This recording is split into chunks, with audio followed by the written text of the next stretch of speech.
சார்ந்த அந்த புலவர் கூட்டம், அந்த இலக்கிய சார்ந்த கூட்டம், அதோட வானியல், கணக்கியல், அறிவியல் என்று சொல்லக்கூடிய கணியர்கள் என்று சொல்லக்கூடிய அந்த ஒரு கூட்டம், அந்த கணியர்கள் என்ற ஒரு பிரிவு தான் வள்ளுவர் என்று சொல்லுவது. ஆக இந்த மாதிரியான அறிவு சார்ந்த கூட்டம் தான் ஆரியர்களுடைய பிராமணர்களுடைய வருகைக்கு பிறகு பறையர்கள் என்று சொல்லப்பட்டார்கள், தாழ்த்தப்பட்டவர்களாக அறிவிக்கப்பட்டார்கள். இதுல பறையர் என்ற சொல்லுல நீங்க இடையனம் போட்டீங்கன்னா, அந்த ரா இடையன ரா போட்டீங்கன்னா அவர்கள் பேசுபவர்கள் என்ற பொருள் வரும். ஸ்பீக்கர்ஸ். பறை என்பதற்கு பேசு என்று தமிழ்ல பொருள்.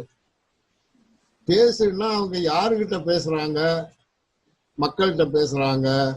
மக்களுடைய குறைகளை மன்னர்கிட்ட சொல்றாங்க. மன்னர் சொல்லுகின்ற செய்திகளை சரியா இருந்தா ஏற்றுக்கிறாங்க, தவறாக இருந்தா அவர்கள்ட்டயே நீங்க செய்வது தவறு என்று பேசுகிறார்கள், திருத்துறாங்க.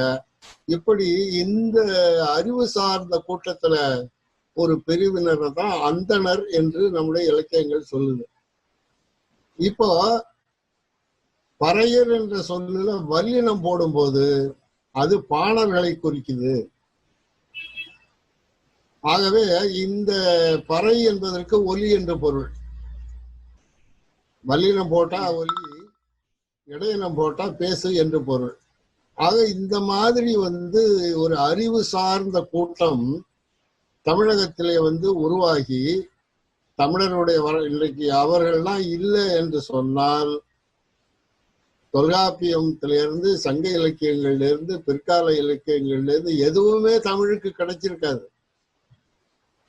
தமிழருடைய வரலாற்றை நிலைநிறுத்தி இன்றைக்கு நம்ம கிட்ட 2000 ஆண்டுகளுக்கு பிறகும் கொண்டுகிட்டு வந்த ஒரு சமூகம் எதுன்னு சொன்னா அது அந்த பறையர் சமூகம் தான். இவ்வளவு பெருமைகள் அந்த சமூகத்துக்கு உண்டு. இதுல என்ன ஒரு பெரிய சிக்கல் அப்படின்னா, இவர்கள் தான் தொடக்கத்துல ஆரியர்களை கடுமையாக எதிர்த்தவர்கள். ஏன்னா இவர்களுடைய அறிவை மழுங்கடித்து, இவர்களுடைய கல்வியை திருடி கொண்டு அவர்கள் தங்களை ஒரு அறிவாளிகளாக காட்டிக் கொள்ளுகின்ற ஒரு சூழ்நிலை உருவாகும் போது இவர்கள் தமிழை ஆரியப்படுத்துகிறார்கள் என்ற நோக்கத்துல கடுமையாக இவர்கள் தான் பாணர்களும் புலவர்களும் தான் அவங்கள எதிர்க்கிறாங்க.